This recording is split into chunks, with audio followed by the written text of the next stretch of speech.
السلام علیکم ورحمۃ اللہ وبرکاتہ۔ حلیمہ بھی آپ جانتی ہیں نا کہ آج اکبر بابا آ رہے ہیں۔ میرے ساتھ ملازمہ نے مجھے مخاطب کرتے ہوئے کہا۔ میں نے کہا ہاں ہاں جانتی ہوں، اس لیے تو حویلی میں اتنی گہما گہمی ہے۔ اتنے میں مہمان کچن میں داخل ہوئے۔ اس وقت میں سلاد کاٹ رہی تھی۔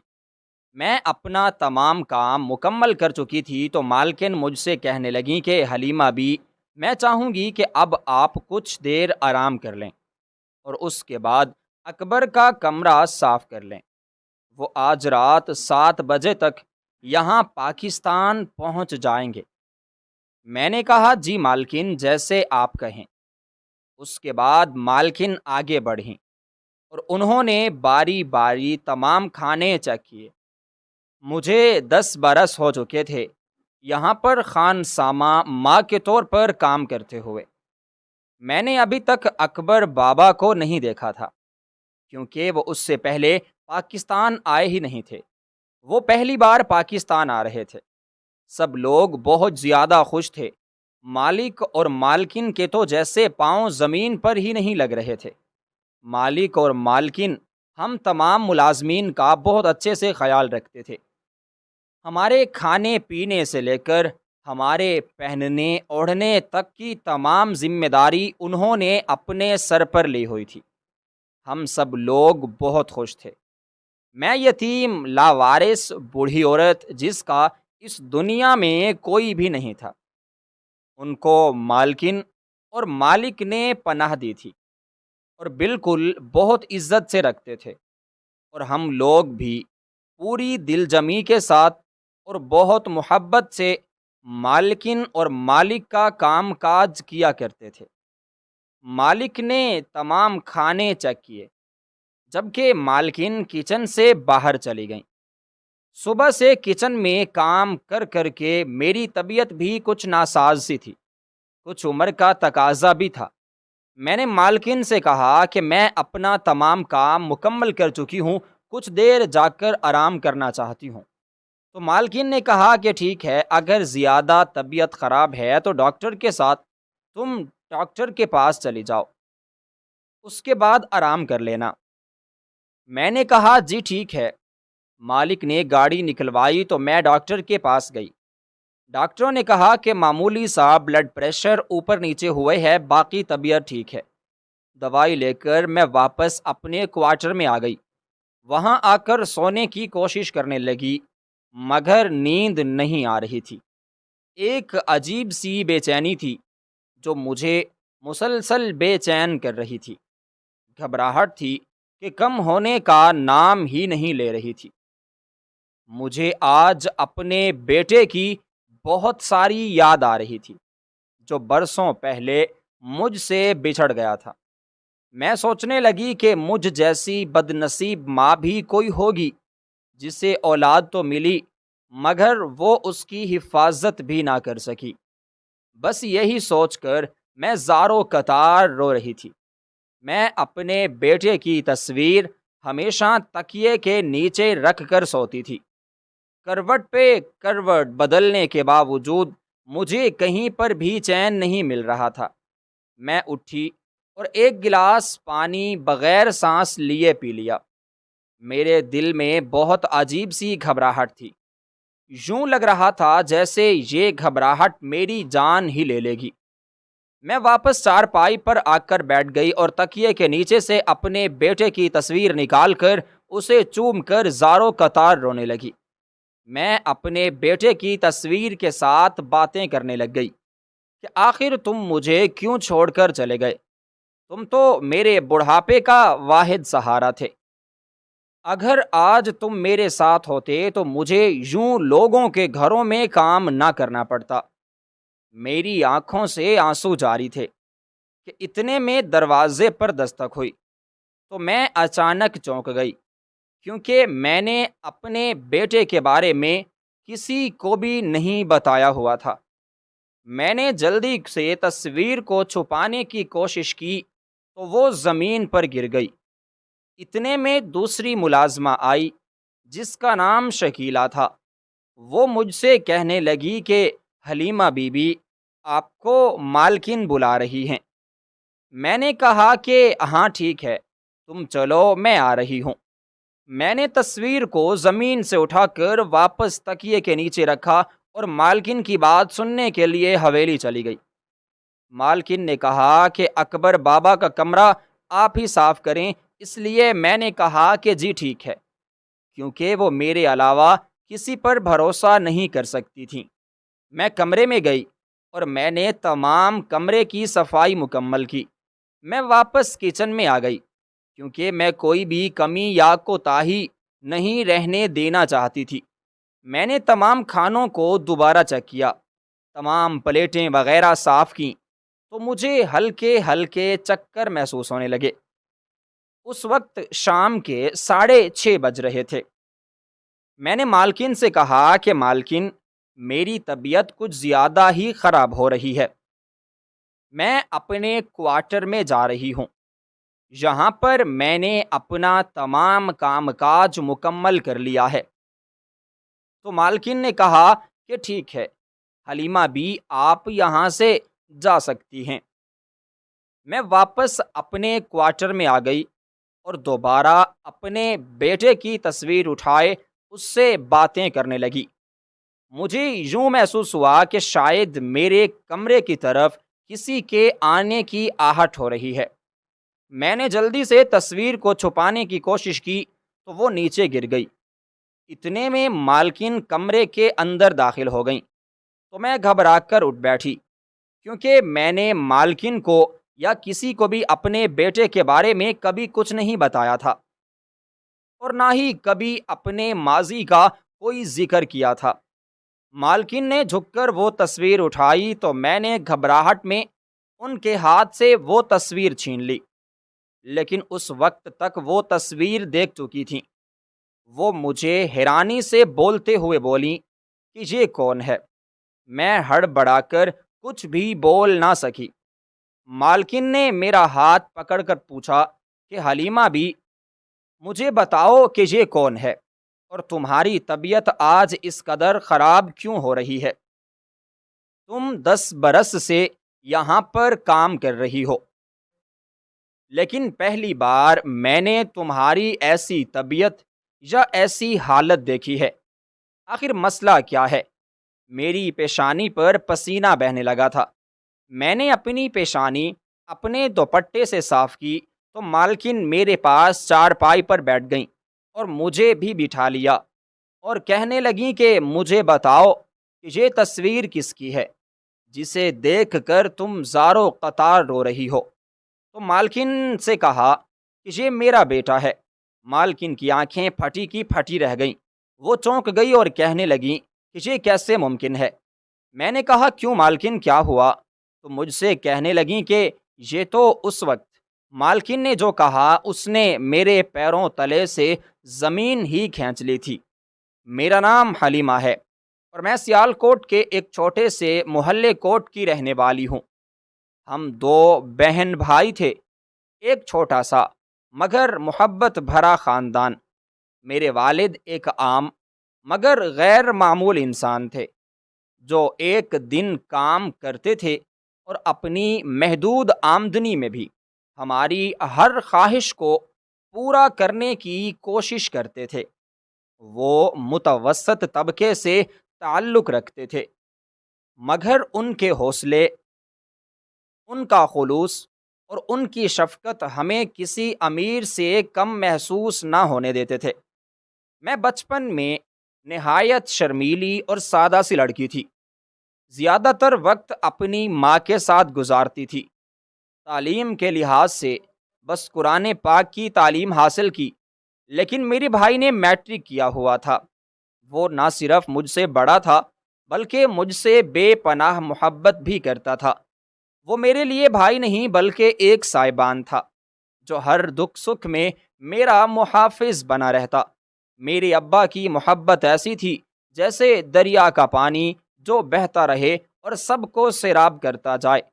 وہ ہم دونوں سے بے انتہا پیار کرتے تھے اور ان کی محبت کی روشنی ہماری زندگیوں کو روشن رکھتی تھی۔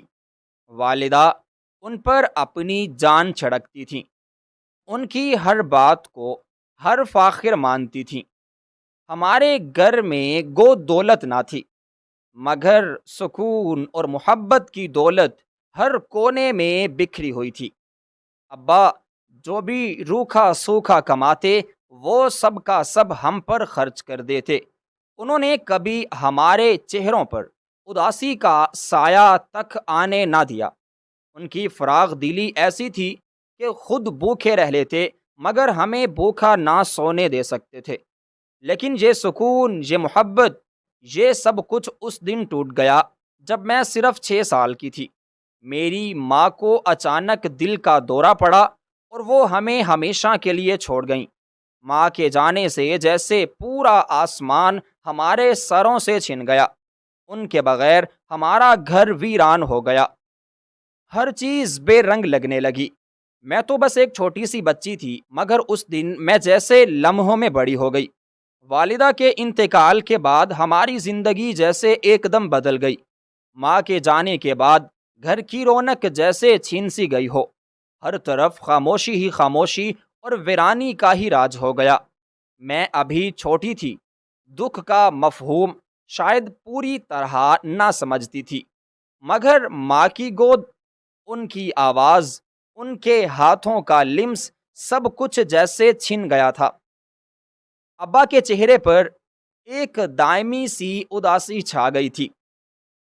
وہ پہلے کی طرح مسکراتے نہ تھے، ان کی آنکھوں میں ہمیشہ نمی رہتی تھی، مگر انہوں نے کبھی ہمارے سامنے اپنے آنسو نہیں بہائے۔ میرے بھائی نے ماں کی کمی کو پورا کرنے کی بھرپور کوشش کی۔ وہ سکول سے آ کر میرے لیے کھانا گرم کرتا، میرے کپڑے دھوتا، مجھے کہانیاں سناتا، جیسے میری ماں بھی وہی ہو اور میرا بھائی بھی۔ لیکن یہ خوشی زیادہ دیر قائم نہ رہ سکی۔ ماں کے جانے کے کچھ ہی عرصے بعد اماں کو دکان سے نکال دیا گیا۔ وجہ صرف یہ تھی کہ وہ اب ویسے مستعد نہ رہے تھے۔ ان کی طبیعت بوجھل اور ذہن منتشر رہنے لگا تھا۔ گھر کے حالات تیزی سے خراب ہونے لگے۔ کھانے کو 2 وقت کی روٹی مشکل ہو گئی۔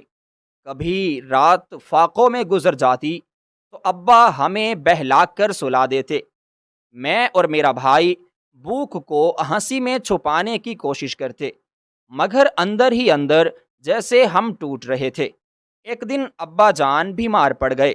بخار اور کمزوری نے ان کے جسم کو نڈھال سا کر دیا، مگر ہمارے پاس دوا کے لیے پیسے تک نہ تھے۔ بھائی نے اسکول چھوڑ دیا اور ایک چائے کے ہوٹل میں برتن دھونے لگ گیا۔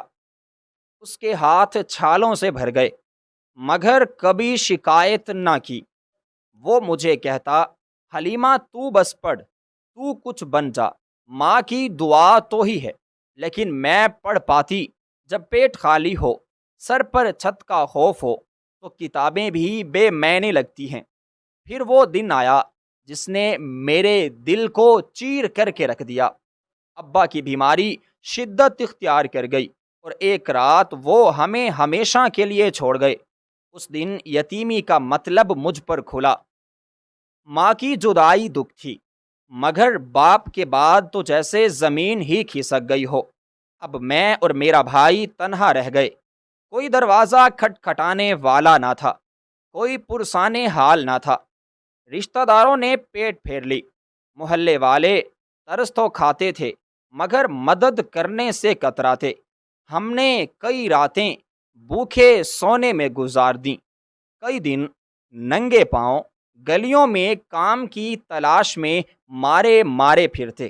بھوک، غربت اور بے سہارا پن نے ہمیں اندر سے کھوکھلا کر کے رکھ دیا تھا۔ ابا کے جانے کے بعد بھائی دن رات ایک کر کے کام کاج کرتا، مگر حالات جیسے بدلنے کا نام ہی نہ لیتے۔ اس کی آنکھوں کے گرد سیاہ ہلکے پڑ چکے تھے، ہاتھوں کی کھال سخت اور زخمی ہو چکی تھی، مگر پھر بھی اس کے چہرے پر میرے لیے ایک مسکراہٹ ضرور ہوتی۔ ایک رات وہ بہت دیر تک خاموش رہا۔ میں نے بارہا پوچھا کہ کیا بات ہے، مگر وہ ٹالتا رہا۔ پھر آخر کار اس نے وہ بات کہی جس نے میرے ننھے دل کو لرزا دیا۔ اس نے کہا، حلیمہ، میں تجھے خالہ کے گھر چھوڑنے والا ہوں۔ میں سن ہو گئی جیسے کسی نے میرے دل کو مٹھی میں لے کر دبایا ہو۔ کیوں بھائی، تم کہاں جا رہے ہو؟ میری آواز لرز رہی تھی۔ اس نے میرے سر پر اپنا ہاتھ پھیرتے ہوئے کہا، حلیمہ، میں لاہور جا رہا ہوں، کام کی تلاش میں۔ یہاں کچھ بھی نہیں بچا، کوئی امید نہیں، کوئی سہارا نہیں۔ خالہ کے ہاں کم از کم تو محفوظ رہے گی، کھانے کو ملے گا، اور میں واپس آ کر تجھے لے جاؤں گا۔ بس تھوڑا سا وقت دے مجھے۔ میں زاروں قطار رو دی، بھائی مجھے چھوڑ کر مت جاؤ، میں خالہ کے پاس کسی صورت نہیں رہنا چاہتی، تمہارے بغیر میں تو کچھ بھی نہیں۔ لیکن وہ میری آنکھیں چوم کر کہنے لگا، اگر میں نہ گیا تو شاید ہم دونوں زندہ نہ رہ سکیں۔ میں تجھے چھوڑ کر نہیں جا رہا، تیری زندگی کو بچانے جا رہا ہوں۔ اگلے دن وہ مجھے خالہ کے در پر چھوڑایا۔ خالہ کا چہرہ سخت اور لہجہ سپاٹ تھا، مگر بھائی نے ہاتھ جوڑ کر کہا، بس کچھ دن کی بات ہے، پھر میں اپنی حلیمہ کو واپس لے جاؤں گا۔ پھر وہ پلٹا، آخری بار مجھے گلے سے لگایا، میری پیشانی چومی اور پلکوں پر نمی چھپاتے ہوئے خاموشی سے روانہ ہو گیا۔ میں دروازے پر کھڑی اسے جاتے دیکھتی رہی جب تک وہ نظر سے اوجھل نہ ہو گیا۔ اس وقت میں صرف اور صرف 8 سال کی تھی۔ خالہ کا گھر گویا ایک قید خانہ تھا۔ میں نے جیسے ہی قدم رکھا، میرے دل میں ایک انجانی گھبراہٹ نے ڈیرے ڈال لیے تھے۔ خالہ کا چہرہ بالکل ویسا ہرگز نہ تھا جیسا ایک ماں جیسا سہارا دینے والی عورت کا ہوتا ہے۔ ان کی آنکھوں میں سختی اور ان کی زبان میں تلخی موجود تھی۔ میں نے بھائی کے جاتے ہی ان کے چہرے پر جو بدلاؤ دیکھا وہ میرے لیے خوفناک تھا۔ پہلے دن سے مجھ پر کاموں کا بوجھ ڈال دیا گیا۔ صبح فجر سے پہلے جگا دیا جاتا تھا، جھاڑو، برتن، کپڑے اور پھر بچوں کی دیکھ بھال، وہ سب مجھ سے ہی کروایا جاتا، جس کی عمر ہی کیا تھی۔ میں خود ایک چھوٹی بچی تھی، مگر وہاں کوئی بچپن نہ تھا، نہ کھیلنے کی اجازت تھی، نہ ہنسنے کی، نہ ہی کسی سے دل سے بات کہنے کی۔ خالہ کے بچے مجھ سے بدتمیزی کرتے، میرے کپڑے کھینچتے، آوازیں کستے، اور میں بس چپ چاپ سہتی رہتی، کیونکہ اگر کچھ کہہ دیتی تو خالہ کے تھپڑ میرا مقدر بنتے۔ کئی بار بھوکھی سونے پر مجبور ہوئی، کبھی بارش میں بھیگتی رہی اور کپڑے سکھانے کا بہانہ لے کر آنگن میں کافی دیر تک بیٹھی رہتی، صرف اس آس میں کہ شاید بھائی آ جائے اور مجھے لے جائے۔ دن ہفتوں میں بدلے اور ہفتے مہینوں میں، مگر بھائی نہ آیا۔ میں ہر دن دروازے کو دیکھتی رہتی، کوئی آتا تو میرا دل بھی دھڑکنے لگتا، شاید وہ ہو، شاید میرا بھائی ہو، مگر ہر دن میری امید توڑی اور مر جاتی۔ میں خاموش رہی، نہ رو سکی، نہ کچھ کہہ سکی، جیسے سب کچھ ساکت ہو چکا تھا۔ خالہ کا رویہ دن بدن سخت ہوتا جا رہا تھا، مگر میں ہر بات سہتی رہی، کیونکہ دل میں ایک آس تھی کہ بھائی واپس آ جائے گا، وہ مجھے یہاں سے لے جائے گا۔ مگر وقت گزرتا گیا اور میں بھائی کی کوئی خیر خبر نہ ملی۔ ہر دن ایک نئے انتظار میں ڈھلتا رہا اور ہر رات آنکھیں نم کر جاتی۔ میں اکثر چھت کی طرف دیکھتی، جیسے آسمان سے کوئی جواب اتر آئے گا، کبھی دروازے کی جانب کان لگاتی جیسے بھائی کی آواز آئے گی، حلیمہ دروازہ کھول، میں آ گیا ہوں۔ مگر ایک دن وہ سندیسا آیا جس نے میری امیدوں کو توڑ دیا، میری دنیا کو اندھیر کر دیا۔ خالہ نے مجھے آواز دی، میں آنگن میں پہنچی تو محلے کا ایک بزرگ کھڑا تھا۔ اس کے ہاتھ میں ایک چٹھی موجود تھی اور اس کی آنکھیں جھکی ہوئی تھیں۔ اس نے دھیرے سے کہا کہ بیٹی صبر کرنا، تمہارے بھائی کی لاش لاہور کی ایک عمارت کے ملبے سے ملی ہے۔ وہ جس جگہ پر مزدوری کرتا تھا وہیں پر اس کی اوپر عمارت گر گئی اور وہ اس عمارت کے نیچے آ کے مر گیا۔ یہ باتیں سن کر جیسے میرا سانس رک گیا۔ میری آنکھوں کے سامنے اندھیرا سا چھا گیا۔ یہ بات سن کر میرے ہونٹ کانپنے لگے۔ میں کچھ بول نہ سکی، نہ رونے کی ہمت بچی نہ چیخنے کی، بس زمین پر بیٹھتی چلی گئی، جیسے سب کچھ میرے اندر سے نکل گیا ہو، جیسے دل کی آخری دیوار بھی گر گئی ہو۔ میری عمر 14 سال ہو چکی تھی، ابھی بچپن کی دہلیز سے پوری طرح باہر بھی نہ نکلی تھی کہ زندگی نے مجھ پر سختیوں کے پہاڑ توڑنے شروع کر دیے۔ بھائی کی موت کے بعد جیسے خالہ کا دل مزید سخت ہو گیا تھا۔ ان کے رویے میں وہ تھوڑی بہت نرمی بھی باقی نہ رہی جو پہلے کبھی نظر آ جاتی تھی۔ اب وہ مجھ پر ہر بات پر چیختے چلاتے، مجھے کوستی رہتی۔ کبھی کبھی تو لگتا جیسے میری موجودگی ہی ان کے لیے ایک بوجھ بن چکی ہو۔ پھر ایک دن انہوں نے کہا کہ اب تیرے ہاتھ پاؤں سلامت ہے، تو جا اور کچھ کما کر لا، جو کھا رہی ہے اس کا حساب دے۔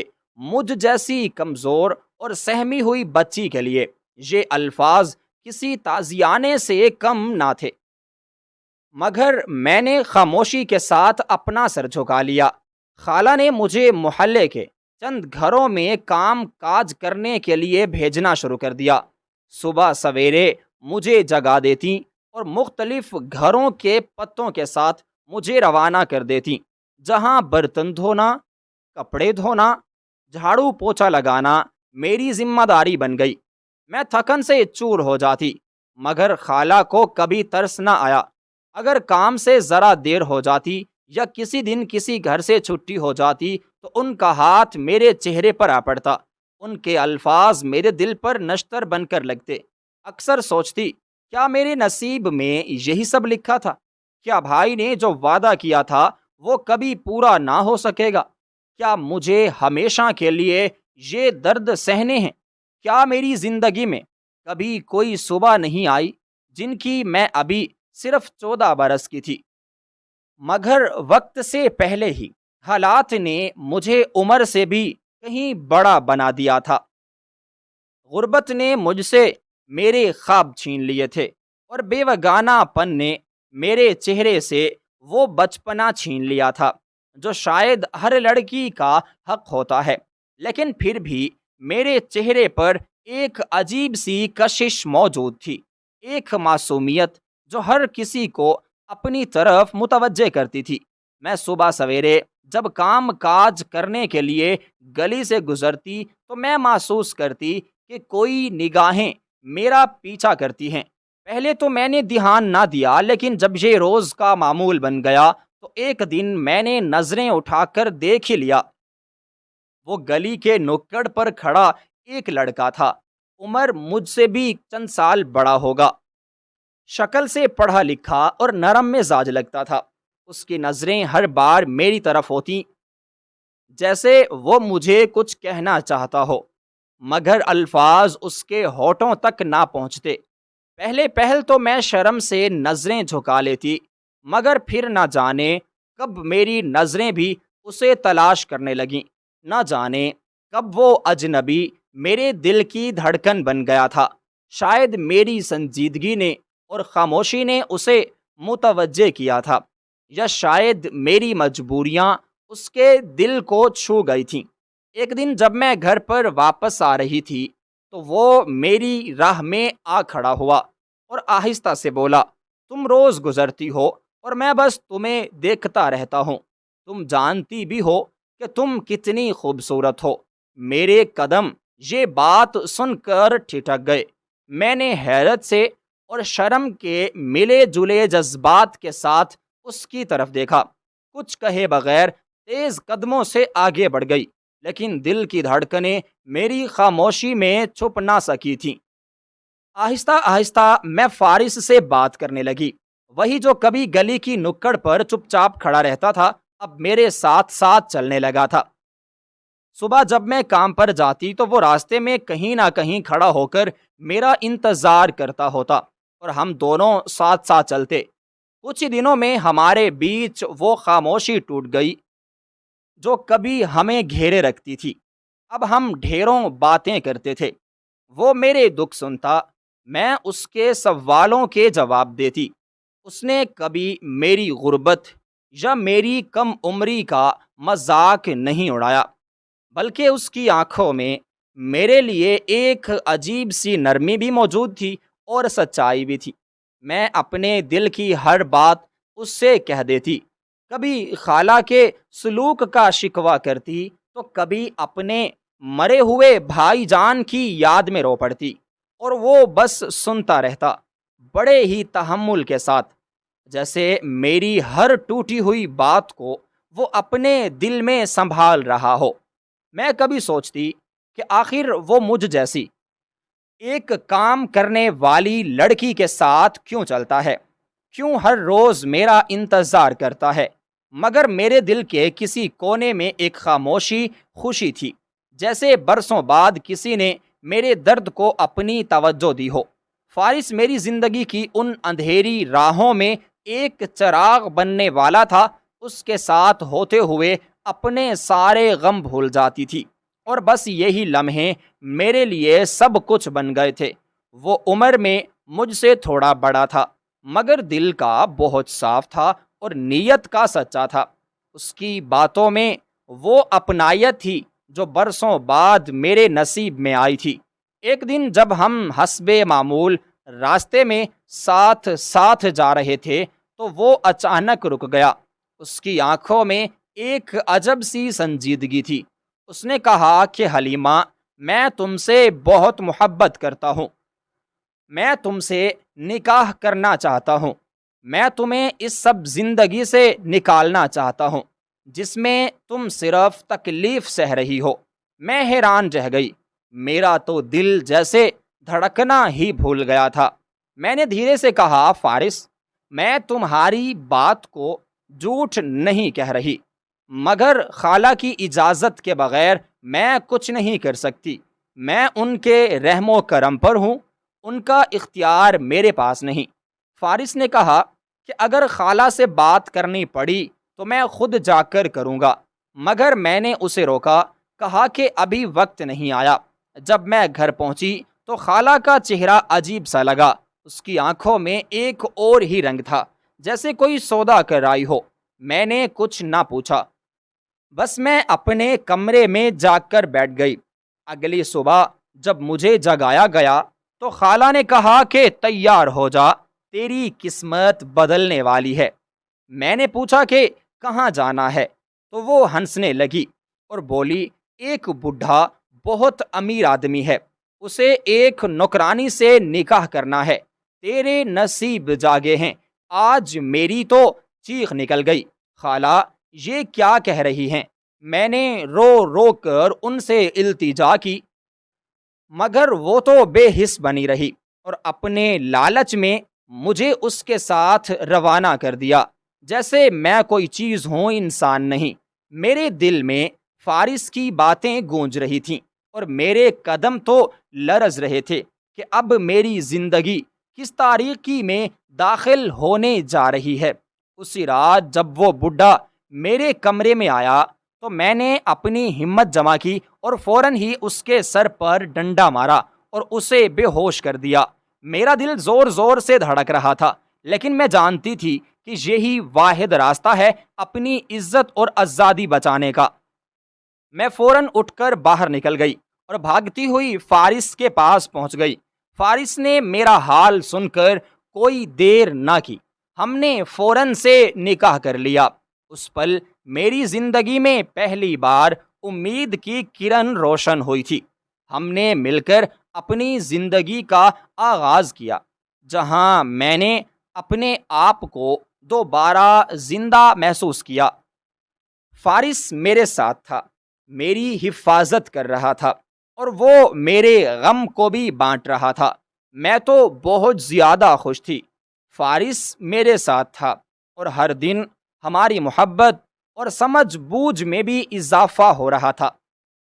شادی کے 3 ماہ ہی گزرے تھے کہ مجھے پتا چلا کہ میں حاملہ ہوں۔ یہ خوشی کا لمحہ تو میرے لیے ایک نئی امید لے کر آیا تھا۔ میرے دل میں بچے کی آمد کی خوشخبری نے ایک نیا جذبہ جگا دیا تھا۔ میں نے سوچا کہ اب میں اپنے اور اپنے بچے کے لیے ایک بہتر زندگی بنا سکتی ہوں۔ فارس بھی میرے ساتھ بہت خوش تھا، وہ ہر قدم پر میرا حوصلہ بڑھاتا رہا۔ یہ نیا آغاز میرے لیے ایک نعمت تھی جو میرے گزرے ہوئے دکھوں کو دھیرے دھیرے مٹانے لگا تھا۔ یہ خوشی شاید عارضی ہی تھی۔ جس دن میرے بچے نے اس دنیا میں آنا تھا اسی دن فارس ایکسیڈنٹ میں انتقال کر گیا۔ میرے لیے یہ صدمہ ناقابل برداشت تھا۔ میرے ہاتھوں سے تو سب کچھ جیسے چھین لیا گیا تھا۔ وہ شخص جس پر میرا سارا یقین تھا، میرے مستقبل کی خوشیاں جیسے اچانک ہی سے ختم ہو گئیں۔ میں پھر سے تنہا رہ گئی، مگر اس بار میرے ساتھ ایک ننھا سا چراغ بھی موجود تھا۔ میری امید، میرا بچہ، واحد سہارا تھا۔ مجھے آج تک اس بات کی سمجھ بالکل نہیں آئی تھی کہ میری قسمت ہی ایسی کیوں ہے۔ بچپن میں مجھ سے میری والدہ چھن گئی، کچھ بڑی ہوئی تو والدہ انتقال کر گئی، اور اس کے بعد میرے بھائی بھی اس دنیا میں نہ رہے، اور اب وہ انسان بھی میرے پاس موجود نہیں ہے جس سے میں نے بے تحاشا محبت کی تھی۔ وہ مجھے اس وقت ملا جب میرے پاس کوئی رشتہ بھی موجود نہ تھا جس نے مجھے محبت اور اپنائیت کا اصل مطلب سکھایا۔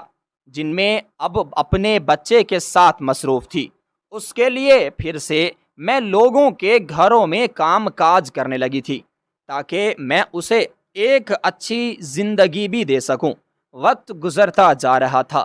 فارس کو انتقال ہوئے 2 سال ہو چکے تھے، اور اب میرا بیٹا بھی 2 سال کا ہو چکا تھا۔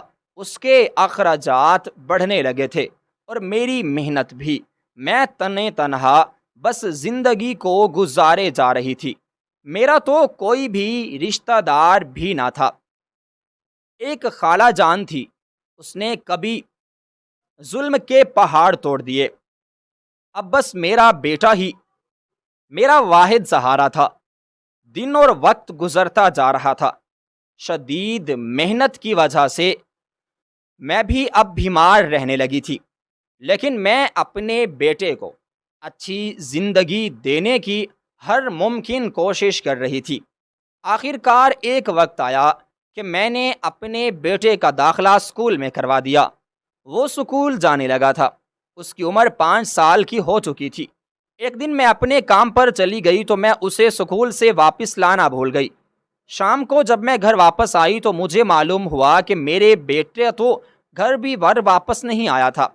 میں نے محلے کے ایک لڑکے کی ذمہ داری لگائی تھی۔ آج وہ بھی کچھ مصروف تھا۔ شام کے 7 بج رہے تھے اور اس سے چھٹی کے دن 12 بجے ہو جایا کرتی تھی۔ میں پاگلوں کی طرح مارے گلیوں میں بھٹکتے ہوئے اپنے بیٹے کو تلاش کیے جا رہی تھی۔ ایک واحد رشتہ تھا جسے میں کھو چکی تھی۔ اب میرا بیٹا بھی میرے پاس موجود نہ تھا۔ میں نے پولیس اسٹیشن میں ہی ہزاروں چکر کاٹے، لیکن انہوں نے بھی میری کوئی مدد ہی نہ کی۔ 2 سال گزر گئے۔ میں در بدر بھٹکتی رہی اپنے بیٹے کی تلاش میں، لیکن میرا بیٹا مجھے کہیں پر بھی نہ ملا، اور آخر کار ایک دن ایک گاڑی سے ٹکرا کر میں ہسپتال پہنچ گئی۔ جب میری آنکھ کھلی تو مالکن بہت پریشان میرے اوپر کھڑی تھی۔ مجھ سے کہنے لگی کہ تم کون ہو؟ میں نے ان کو اپنا نام بتایا اور اس کے علاوہ کچھ بھی نہیں بتایا۔ جب انہوں نے پوچھا کہ تمہارا کوئی رشتہ دار جسے بلا لیا جائے، تو میں نے کہا کہ میرا اس دنیا میں کوئی بھی نہیں ہے۔ تو مالکن نے کہا کہ پھر تم میرے گھر چلو۔ جب ہسپتال سے چھٹی ملی تو وہ مجھے اپنے گھر لے گئی۔ وہاں پر انہوں نے مجھے کوارٹر دیا اور کہا کہ تم اب یہیں پر رہو گی، گھر کا چھوٹا موٹا کام کاج کر دیا کرنا۔ میں بہت خوش ہوئی کہ مجھے رہنے کو چھت ملی تھی، کیونکہ میرے بیٹے کے جانے کے بعد میں تو گھر پر واپس ہی نہ لوٹی تھی۔ میں تو سائلوں کی طرح ہر دروازہ کھٹکھٹاتے ہر شخص سے پوچھتی۔ 2 سال سے میں واپس اپنے گھر پر نہیں لوٹی تھی، اور آج مالکن کی حویلی میں کچن میں کام کرنے والی ملازمہ تھی۔ مالکن اور مالک کی کوئی اولاد نہیں تھی، ایسا تمام ملازمین کہتے تھے۔ آج مجھے 10 سال ہو چکے تھے۔ 10 سال میں نے صرف اکبر بابا کا نام ہی سنا تھا کہ وہ ان کا اکلوتا بیٹا ہے۔ جب شروع میں اس حویلی میں آئی تھی تو مجھے معلوم ہوا کہ مالک اور مالکن کی کوئی اولاد نہیں ہے، لیکن یہ بیٹا، مجھے اکثر سوچتی تھی میرے پاس اپنے بیٹے کی بس ایک ہی تصویر تھی جسے میں نے اپنے تکیے کے نیچے رکھ دیا تھا۔ آج 10 سال بعد ان کا بیٹا امریکہ سے گھر واپس آ رہا تھا۔ گھر میں خوب گہما گہمی تھی۔ تمام ملازمین، مالک اور مالکن، سب لوگ اپنے اپنے کاموں میں مصروف تھے۔ سب لوگ اکبر بابا کے استقبال کا انتظام کر رہے تھے۔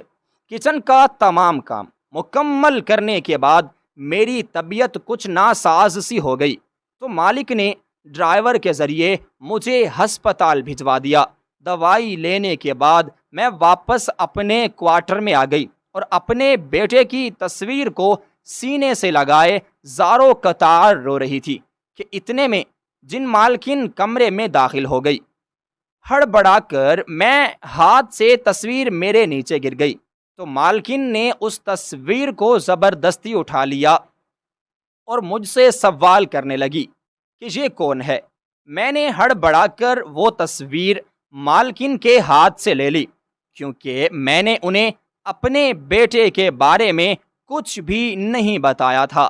زندگی کی تلخیوں نے مجھے تو وقت سے پہلے ہی بوڑھا کر دیا تھا۔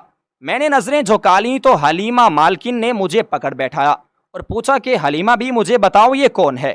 تو آخر کار مجھے مالکن کو سب کچھ بتانا پڑا اور کہا کہ یہ میرا بیٹا ہے۔ مالکن چونک گئی اور ان کی آنکھیں پھٹی کی پھٹی رہ گئیں۔ مجھ سے کہنے لگی یہ کیسے ممکن ہے، یہ تو میرا بیٹا ہے اکبر۔ میں نے کہا کہ یہ نہیں مالکن، آپ کو کوئی غلط فہمی ہو رہی ہے، یہ میرا بیٹا ہے، میری اور میرے فارس کی آخری نشانی۔ اتنے میں دوسری ملازمہ کمرے میں داخل ہوئی اور کہنے لگی کہ مالکن، اکبر بابا تو گھر پر پہنچ چکے ہیں۔ مالکن بغیر کوئی جواب دیے کمرے سے باہر نکل گئی اور میں وہیں پر اسی سوچ میں مبتلا ہو گئی کہ مالک نے یہ کیسی بات کر دی ہے۔ اکبر بابا میں ابھی تک سامنے نہیں گئی تھی اور مالک نے مجھے تو سختی سے اس بات سے منع کیا تھا کہ میں اب حویلی میں داخل نہ ہوں۔ میں اپنے کوارٹر میں ہی 3 دن تک پڑی رہی، لیکن میں بہت بے چین تھی کہ میں اکبر بابا کو دیکھ سکوں، لیکن مالکن کا حکم تھا اور مجھ پر سخت نظر رکھی جانے لگی۔ آج چوتھا دن تھا، میں کمرے سے باہر نہیں نکلی تھی۔ اتنے میں دروازے پر دستک ہوئی۔ میں نے دروازہ کھولا تو مالکن کھڑی تھی۔ میں نے وہی تصویر دوبارہ ہاتھ میں تھامی ہوئی تھی۔ میں اندر سے دروازہ بند کر دیا اور کہا تو میرا نام اکبر ہے۔ میں نے حیرت سے مالکن کی طرف دیکھا۔ میرا جسم تو جیسے سن سا ہو گیا ہو، میری سانسیں رکنے لگیں، میری زبان جیسے لڑکھڑانے لگی۔ میں نے لرزتے ہوئے کہا کیا مطلب؟ مالکن، یہ آپ کا اکبر کیسے ہو سکتا ہے؟ یہ تو میرا بیٹا ہے جو برسوں پہلے مجھ سے بچھڑ گیا تھا۔ مالکن نے گہرا سانس لیا اور آہستہ سے بولی، برسوں پہلے مجھے ہسپتال سے کال آئی تھی کہ ایک بچہ سڑک کنارے ملا ہے جو مسلسل اپنی ماں کو پکار رہا ہے۔ ہم اس وقت بے اولاد تھے۔ میں نے ہسپتال جا کر اسے دیکھا تو دل بے قابو سا ہو گیا۔ میں اسے اپنے گھر لے آئی۔ میں نے اسے اپنا نام دیا، اسے پالا پوسا۔ اس کا نام ہم نے اکبر رکھا۔ وہ بچپن میں بار بار حلیمہ حلیمہ پکارتا تھا، لیکن میں نے سمجھا شاید یہ صدمے کے اثرات ہیں۔ میری آنکھوں سے آنسو بہنے لگے۔ میں نے کہا وہ میں تھی، مالکن میں ہی اس کی ماں تھی۔ میں نے ہر دروازہ کھٹکھٹایا، ہر سڑک پر اسے ڈھونڈا، لیکن وہ کہیں نہ ملا۔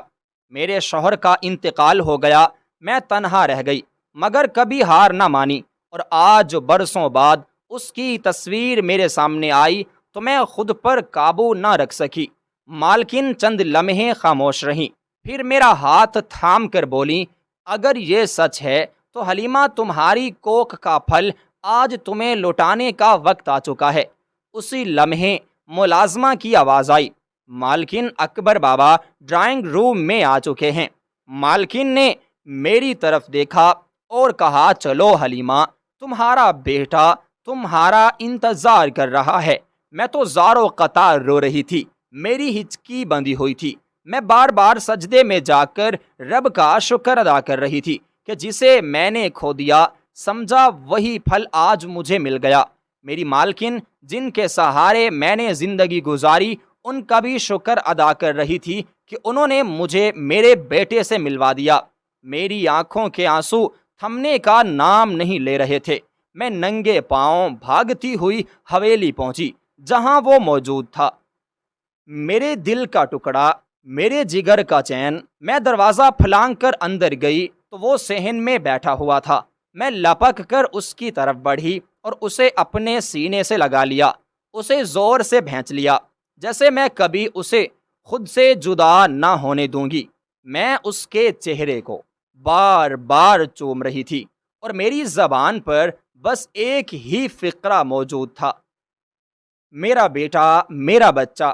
وہ حیرت سے مجھے دیکھ رہا تھا، مگر میری ممتا کی مہر نے سب کچھ واضح کر دیا تھا۔ میں اسے لپٹا کر روتی جا رہی تھی اور اس رب کا شکر ادا کر رہی تھی جس نے برسوں بعد میرا بیٹا مجھے صحیح سلامت لوٹا دیا تھا۔ بالکل جہاں آپ کے دیے گئے ٹکڑے کی پروف ریڈنگ شدہ بغیر رموز اوقاف والی شکل حاضر ہے۔ میں نے برسوں کی تڑپ، شدت درد اور ممتا کی ساری طاقت سے اپنے بیٹے قاسم کو سینے سے لگایا۔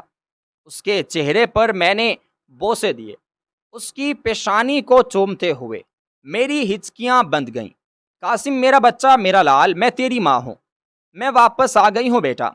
ابھی میں اس کے گال کو چوم رہی تھی کہ اس نے ایک جھٹکے سے مجھے پیچھے جھکیل دیا۔ میں جیسے منو وزنی پتھر بن گئی، میرا وجود وہیں ساکت ہو گیا، دل کی دھڑکن جیسے رک سی گئی، سانس جیسے کسی نے دبا لی ہو۔ میں بے یقینی سے اس کا چہرہ تکتی رہی۔ آپ کون ہیں؟ قاسم کی آواز میں اجنبیت، سرد مہری اور حیرت کا زہر بھرا تھا۔ میرے لبوں سے کوئی لفظ نہیں نکل پایا۔ میرے سامنے میرا اپنا بیٹا کھڑا تھا، مگر وہ مجھے پہچاننے سے انکاری تھا۔ تب مالکن آگے بڑھیں، انہوں نے قاسم کے کندھے پر ہاتھ رکھا اور نرمی کے ساتھ بولیں، بیٹا، یہی تمہاری ماں ہیں، تمہاری سگی ماں۔ تم 7 برس کے تھے جب یہ تم سے بچھڑ گئیں۔ یہ وہی ہیں جنہوں نے تمہیں جنم دیا، پالا، اور تمہارے لیے انہوں نے اپنا سب کچھ قربان کر دیا۔ قاسم کی آنکھیں حیرت سے پھیل گئیں۔ وہ میری طرف دیکھنے لگا جیسے ہر نقش کو یاد کرنے کی کوشش کر رہا ہو۔ یہی تمہاری اصل ماں ہے، قاسم، مالکن نے پھر کہا، اور تم اب 20 سال کے ایک خوبصورت نوجوان ہو، مگر ان کی ممتا ابھی تک وہیں ہے جہاں تم ان سے جدا ہوئے تھے۔ میں خاموش کھڑی تھی، نم آنکھوں سے بس اپنے بیٹے کا چہرہ دیکھ رہی تھی۔ دل چاہتا تھا وہ مجھے ایک بار ماں کہہ کر پکارے، صرف ایک بار۔ میں خاموش کھڑی تھی، میری آنکھوں سے مسلسل آنسو بہہ رہے تھے۔ قاسم کی آنکھیں مجھ پر جمی تھیں، جیسے کوئی بھولا منظر یاد آنے کی کوشش کر رہا ہو۔ میں نے لرزتی آواز میں کہا، قاسم، میں وہی ماں ہوں جو تجھے گود میں لیے راتوں کو جاگا کرتی تھی، جو تیرے بخار پر تیری سانسوں کو گننے لگی تھی۔ قاسم نے نظریں چرا لیں، اس کے چہرے پر جیسے الجھن موجود تھی۔ وہ پیچھے ہٹ کر جیسے کرسی پر بیٹھ گیا تھا اور بولی، بیٹا، یہ وہی عورت ہے جو برسوں تیری یاد میں تڑپتی رہی، جو ہر سانس میں تیرا نام لیتی تھی۔ قاسم کی آنکھوں میں جیسے نمی سی تیرنے لگی۔ اس نے دھیرے سے کہا، مجھے کچھ یاد نہیں، سب دھندلا ہے۔ مجھے بس یہ پتا ہے کہ میرے بچپن میں کوئی تھا جو ہر وقت میرے ساتھ رہتا تھا، ہر وقت مجھے اپنے سینے سے لگا کر رکھتا تھا، شاید وہ تم ہی تھی۔ میں اس کے قدموں میں بیٹھ گئی اور اس کے ہاتھوں کو تھام کر کہا، بیٹا میں ہی ہوں تیری ماں، میری ممتا نے کبھی تجھے پل بھر کے لیے نہیں بلایا، تیرے ہر درد کا احساس میرے دل میں تھا۔ قاسم نے میری طرف دیکھا، پھر آہستہ سے بولا، ماں۔ یہ لفظ سن کر میری روح جیسے جی اٹھی، میرا دل دھڑکنے لگا، میری آنکھوں سے آنسوؤں کی ایک اور لہر بہہ نکلی۔ میں نے اسے اپنے سینے سے لگا لیا، برسوں کی پیاس جیسے ایک ہی پل میں بجھ گئی تھی۔ قاسم عرف اکبر نے ایک لمحے کے لیے مجھے خاموشی کے ساتھ دیکھا، پھر جیسے برسوں کے فاصلے پل بھر میں مٹ کے رہ گئے، اس نے آگے بڑھ کر مجھے اپنے گلے سے لگا لیا۔ میں رو رہی تھی، وہ بھی رو رہا تھا، جیسے دونوں کے دل کے بند دروازے ایک ساتھ ہی کھل گئے ہوں۔ ماں کہہ کر اس نے مجھے پکارا تو میرے اندر کی ساری راکھ ٹوٹ پھوٹ کر یکدم ٹوٹ گئی تھی، میں مکمل ہو گئی تھی۔ مالکن اور مالک نے مجھے حویلی کے اندر ہی ایک کمرہ دے دیا تھا جہاں میں سکون سے رہنے لگی تھی۔ قاسم دن میں کئی بار آ کر مجھے ملتا، میرے ساتھ بیٹھتا، میرا ہاتھ تھامے کہتا، ماں میں تمہیں کھونا نہیں چاہتا۔